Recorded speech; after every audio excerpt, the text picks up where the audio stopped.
Backstage Pass, Institute of Gaming. For more details, contact 709396596. Welcome to I dream. ఈ వారం మన guest 2018 batch police officer, పేరు GVK Kumar గారు, RSI, ప్రస్తుతం traffic SI Vijayawada. ఇటీవల కాలంలో సోషల్ మీడియాలో ఎక్కడ డ్రంక్ అండ్ డ్రైవ్ కానీ ట్రాఫిక్ వైలేట్ వీడియో దొరికిందంటే అందులో కుమార్ గారి యొక్క వాయిస్ ఖచ్చితంగా కనిపిస్తుంది, మనిషి కూడా కనిపిస్తుంటారు. వచ్చిన వాళ్ళని మాట్లాడి వాడు చెప్పే సమాధానం ప్రశ్నలకి ఈయన చతురుతో మాట్లాడుతూ అదొక కొత్త కల్చర్ తీసుకొచ్చి ఆయన సోషల్ మీడియాలో ఎక్కువ కనిపిస్తుంటారు. ఆయనతో పాటు వాళ్ళ ఇన్స్పెక్టర్ కిషోర్ బాబు గారు, వీళ్ళందరికీ ప్రధాన కారణం ఏంటంటే బెజవాడ కమిషనర్ రాజశేఖర్ బాబు గారి యొక్క గైడ్లైన్స్. అంటే వచ్చిన వాళ్ళు, దొరికిన వాళ్ళు వాళ్ళలో ఎంపతిగా చూడండి, వాళ్ళని ట్రాఫిక్ వైలేటర్గా క్రిమినల్గా చూడకుండా దొరికిన వ్యక్తి మీ కుటుంబ సభ్యుల్లో కానీ భావించి వాళ్ళతో మాట్లాడి ఖచ్చితంగా వాళ్ళ మార్పు వస్తుందంటే ఆయన ఆ విధంగా కౌన్సిలింగ్ చేయబట్టి కింద స్థాయి అంటే హోమ్ గార్డ్ వరకు కూడా దొరికిన వాళ్ళతో ట్రాఫిక్ వైలేటర్స్తో మర్యాదగా మాట్లాడుతున్నారు. ప్రస్తుతం కుమార్ గారు ఇటీవల దొరికిన డ్రంక్ అండ్ డ్రైవర్తో ఎలా మాట్లాడుతున్నారు, సిగ్నల్స్ దొరికిన వాళ్ళతో ఎలా మాట్లాడుతున్నారు, సిగ్నల్ జంప్ చేసిన వాళ్ళతో, హెల్మెట్ పెట్టుకున్న వాళ్ళతో ఎలా మాట్లాడతారు, ఆ విధంగా ఆ టైంకి ఎలా మా ప్రశ్నకి ఆన్సర్ దొరుకుతుంది విషయాన్ని ఆయన తెలుసుకుని. సార్ నమస్తే అండి. సార్ నమస్తే అండి. ఐటీ ప్రేక్షకులందరికీ కూడా నమస్తే అండి. ఇటీవల ఒక వీడియో చూశారండి, డ్రంక్ అండ్ డ్రైవ్లు పట్టుకుని దొరుకుతారు. ఆయన ఊదడానికి ఇష్టపడ్డు, ఊదు ఊదు ఊదు నాన్న ఊదు ఊదు ఊదు ఊదు ఊదు అని ఆయనతో ఒక చిన్న పిల్లడికి నచ్చ చెప్పినట్లుగా మాట్లాడి ఆయనతో ఊదించి ఆయన చేసిన తప్పును ఆయనతోనే ఒప్పుకునేలా చేస్తుంటారు. ఒప్పుకుంటారు అంతే. ఇంకొక వీడియోలో చూసా, నా పుట్టినరోజు సార్ అంట, నా పుట్టినరోజు అయితే బెజవాడ పోలీసులు కానుకిస్తారు, కానీ నువ్వు తాగి వచ్చావు కాబట్టి నీకు కానుకలు ఉండవని ఆయనకు ఒక కౌన్సిలింగ్ చేస్తారు. మందు అంతలాగా అక్కడ ఉంటే ఇక్కడ వస్తుంది వాసన. పుట్టినరోజు సార్ నాది. పుట్టినరోజు? అవును సార్. కావాలండి ఇదిగోండి సార్, కావాలండి సూపర్ సార్. నా పుట్టినరోజు సార్. ఏంటి ఇన్స్టాగా అమ్మా?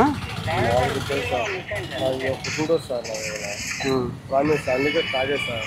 పుట్టినరోజు అయితే తాగేస్తావా? తాగండి సార్, ప్లీజ్ సార్. బాబు నీ దగ్గర చాలా స్మెల్ వస్తుంది.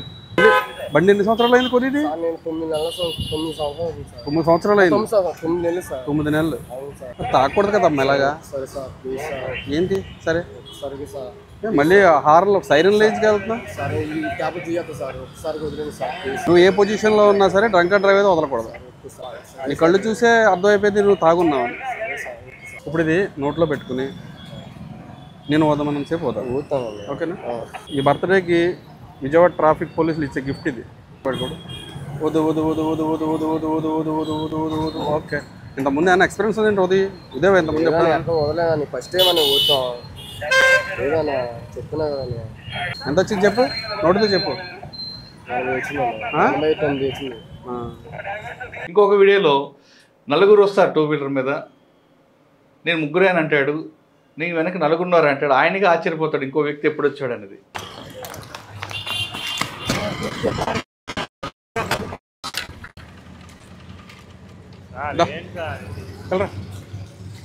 పెద్ద మనుషులు అంటే మీరు నలుగురుని, మేము అది కాదు హెల్మెట్ పెట్టుకోకపోతేనే 35 రూపాయలు చలాన్ కొడుతున్నాం. ట్రిపుల్ రైడింగ్ అయితే అసలు వదలలే. మీరు నలుగురు వెళ్తున్నారు ఏకంగా బండి మీద, అది కూడా ఆల్కహాల్ తాగి, మందు తాగి నలుగురు కూడా డ్రైవ్ చేస్తున్నారంటే మీరు మామూలు పెద్ద మనుషులు కాదు. మీరు తాగాడే, ఈయన తాగాడే, నువ్వు తాగావా? ఈయన తాగాడే, నువ్వు తాగావా? ఆయన తాగాడని నువ్వు తాగా, ఈయన తాగాడే, ఈయన తాగాడు. చెయ్యేస్తే చెయ్యి నా చెయ్యి నలుగురు వెళ్ళే సార్, 4 రన్.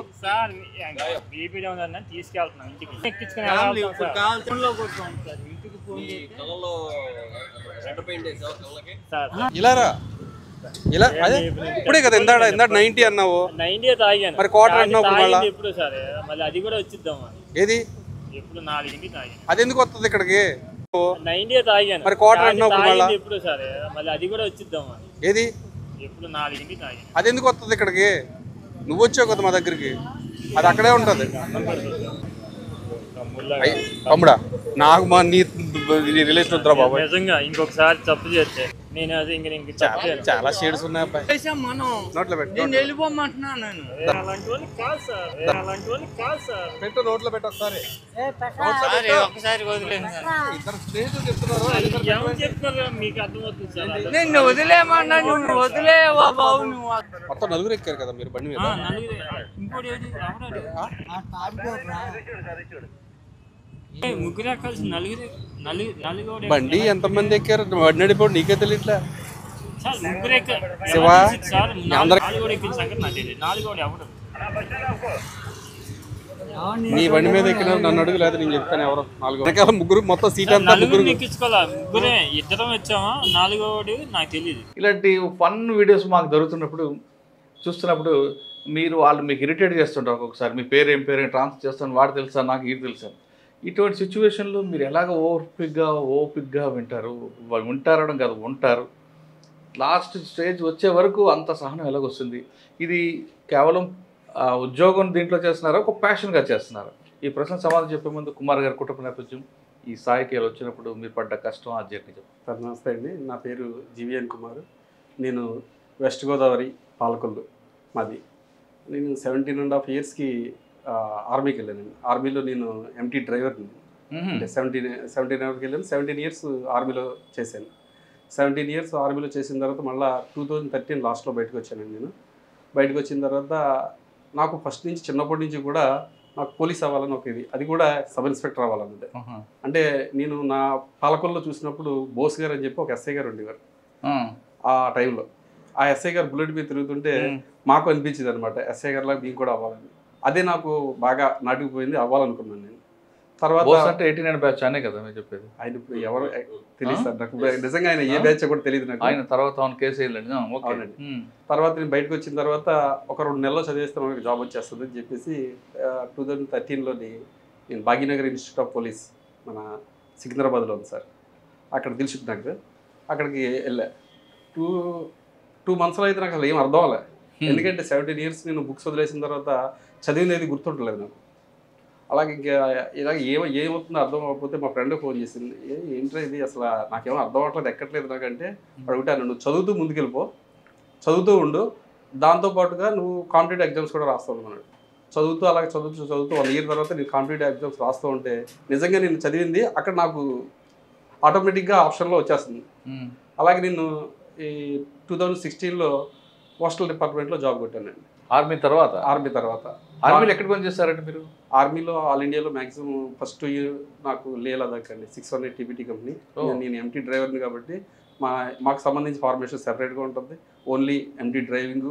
నేషనల్లో పెద్ద వ్యక్తులు ఎవరైతే ఉంటారో అంటే ఆర్మీలో వాళ్ళందరికీ కూడా డ్రైవర్స్ ఓన్లీ ఏసీ ఎంటీ నుంచి మాత్రమే ప్రొవైడ్ చేస్తారు. ఇప్పుడు chief of the army staff గారికి కానీ, వైస్ చీఫ్ గారికి కానీ అందరూ కూడా డ్రైవర్లు అందరూ. లదాఖ్ తర్వాత ఎక్కడ చేశారు? లే లదాఖ్ తర్వాత మీరట్ వచ్చానండి. 512 AC పెట్టాలని చెప్పి మీరట్, అది మనకి ఢిల్లీకి ఆనుకుని ఉంటుంది. దాని తర్వాత మళ్ళీ నేను 5131 AC పెట్టాలని చెప్పి శ్రీనగర్ వెళ్ళాను. మళ్ళీ శ్రీనగర్ నుంచి మళ్ళీ 516 AC పెట్టాలని చెప్పేసి గంగానగర్, అది కూడా మనకి పాకిస్తాన్ బార్డర్ అది. ఆ తర్వాత మళ్ళీ సదరన్ కమాండ్ పూణే తర్వాత మళ్ళీ భోపాల్ వెళ్ళండి. భోపాల్ నుంచి రిటైర్ అయ్యి మళ్ళీ బెంగళూరులో మళ్ళీ మాకు క్లోజింగ్ ఉంటుంది, అక్కడ నుంచి మళ్ళీ రిటైర్ అయ్యి బయటకు వచ్చాను. సార్ 7 సంవత్సరాలు ఆర్మీలో మీ బాగా గుర్తుండిపోయిన సంగతి చెప్పండి. 17 సంవత్సరాలు. 17 సంవత్సరాలు అంటే ఫస్ట్లోనే నాకు బాగా ఇదైంది. అంటే డ్రైవింగ్ ఫీల్డ్ కాబట్టి నేను ఒకసారి డ్రైవింగ్ చేస్తా అక్కడ జిలేబీ మూడ్ అని ఉంటుంది.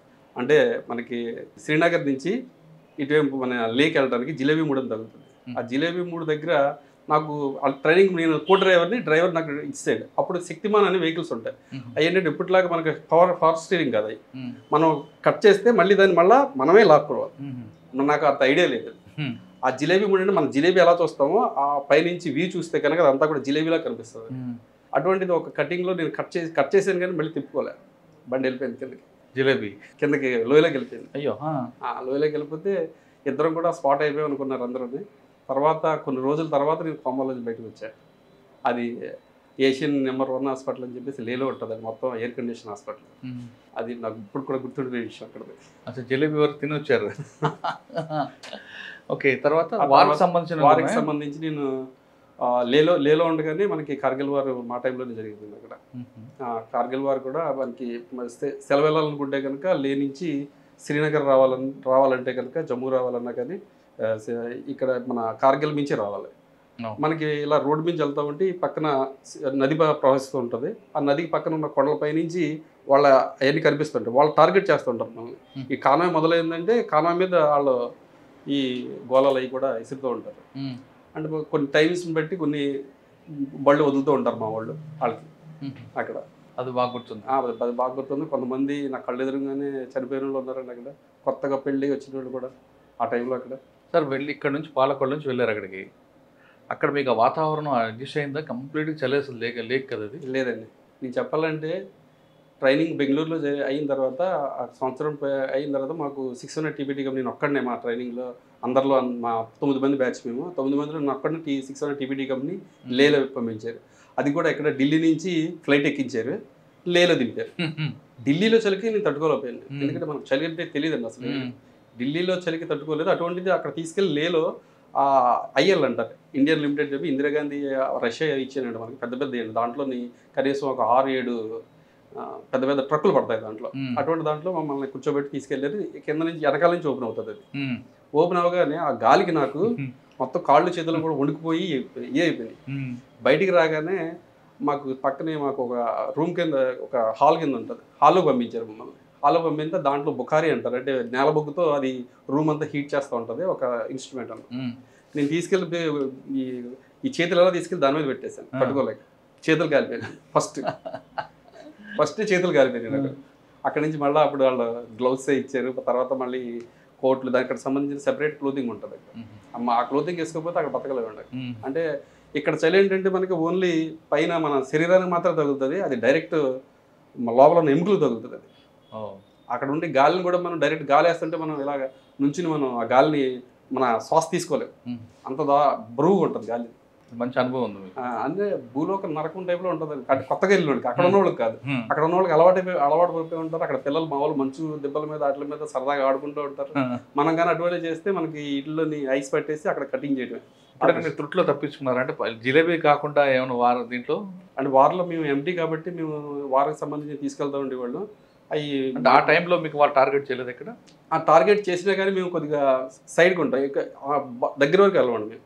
అందుకని మాకు టార్గెట్ ఎక్కువ అవ్వలేదు మేము. తర్వాత ట్రైనింగ్ బెంగళూరు వచ్చారు, ఎక్కిన తర్వాత డిపార్ట్మెంట్కి వచ్చారు. అవునండి, 2018లో వచ్చారు ఇక్కడ. 2018 ఫస్ట్ పోస్టింగ్ ఎక్కడ? ఫస్ట్ పోస్టింగ్ విజయవాడ అండి. విజయవాడలోనే CSW మన సిటీ సెక్యూరిటీ వింగ్లో చేశానండి. ఆ తర్వాత 6 years చేసిన తర్వాత మళ్ళీ మా సిపి గారికి నేను ట్రాఫిక్ చేస్తానని చూస్తే రాజశేఖర్ బాబు గారు మళ్ళీ నాకు